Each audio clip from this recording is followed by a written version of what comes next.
Hello, good morning everyone. Today we will see the principles of the health education. Yesterday we have seen the health education, Alma Ata declaration and objectives. So today we will see the principles of the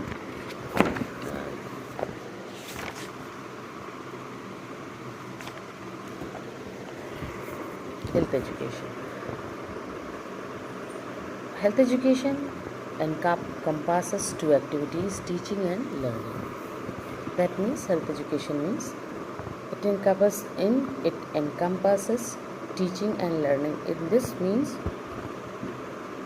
education, learning is also there and teaching is also. One person will teach and another person will listen, and by listening he will learn. So teaching is ineffective without learning. Yes, without learning people cannot teach to another person. So teaching is ineffective without learning, but the health educator and the patient are responsible for bringing about a changes in health knowledge, both attitude and a behavior. Some essential principles of health education are here, which I will discuss with you. Number one is the creatability of the message.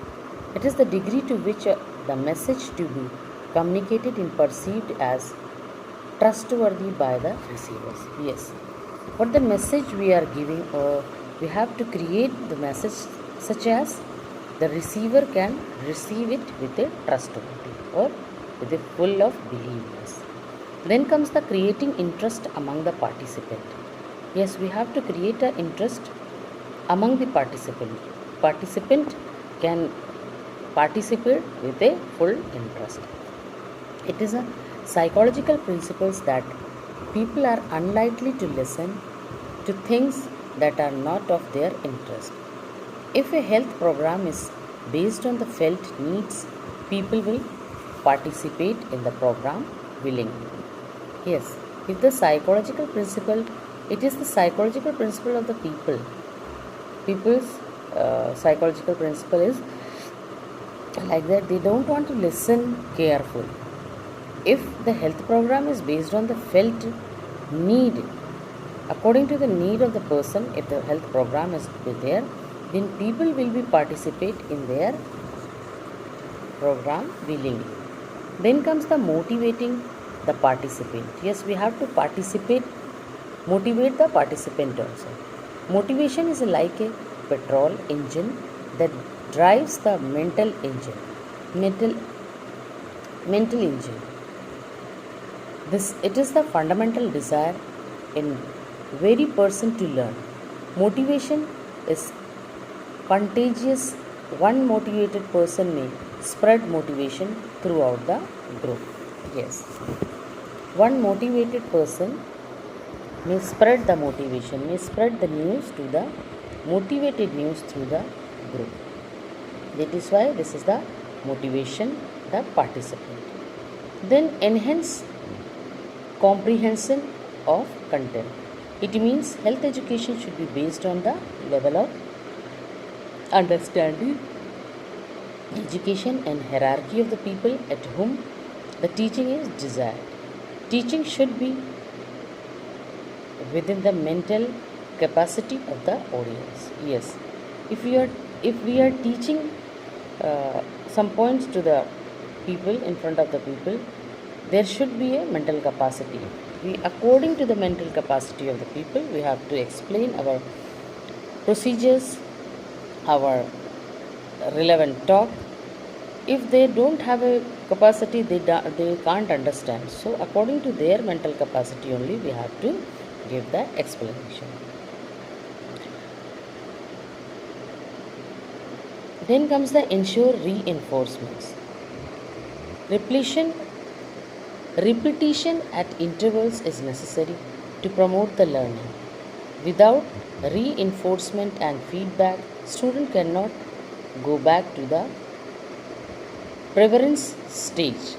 Yes, if we will tell only sentence once a time, people can't understand. Some people are not listening, some people are enjoying, some people are watching mobiles and all, they are not taking interest. So we have to give repetition.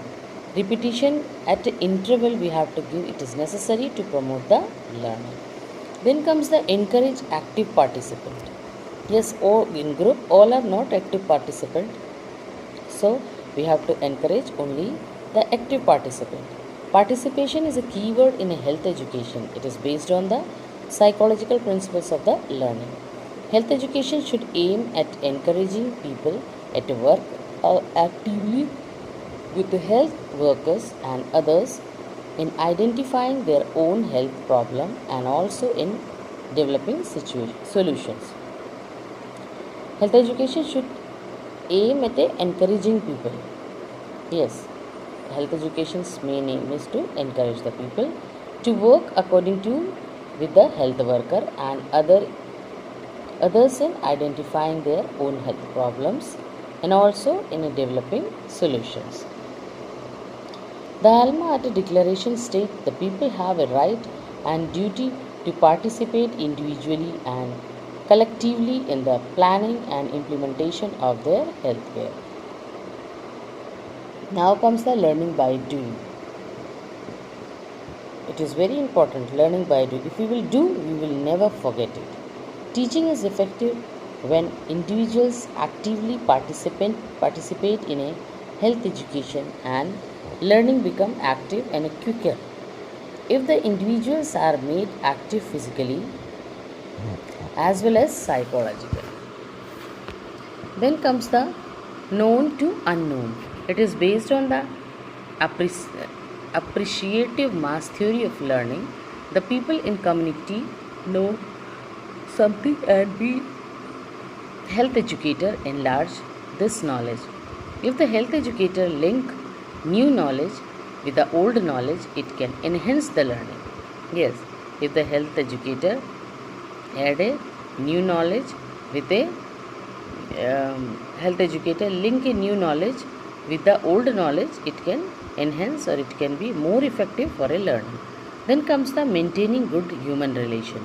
Sharing of information, ideas and feeling happens most easily between people who have a good relationship. Maintaining a good human relationship, sharing of the information, ideas and feelings happen most easily between the people who have a good relationship. Setting an example. The health educators should get a good example in the topic they are dealing with as it fosters better understanding. Setting the example, the health education should get a good example. If health educator is having a good example, that the teaching will be more effective. Then regular feedback. Yes, regular feedback also health educator get from the group. Feedback is one of the key concept of the system approach. The health educator can modify the elements of the system in light of a feedback from his audience. For effective communication, feedback is of paramount importance. Efficient leadership. Then leaders are agent of change and they can be made use of in health education work. Psychologists have shown and established that we learn best from the people we respect and regard. The essential attributes of the leader are like this: understands the need of the community, provides the proper guidance, take the initiatives, is respective to the view and suggestions of people, identifies himself with the community, is selfless, honest, impartial, considerate and sincere, is easily accessible to people. So this was the principles of the health education. I think you understood the health education. If you like it and share it. And if anybody wants to get the admission in a nursing, so help them to get the admission in T.S. Mishra College of Nursing. Okay, bye-bye.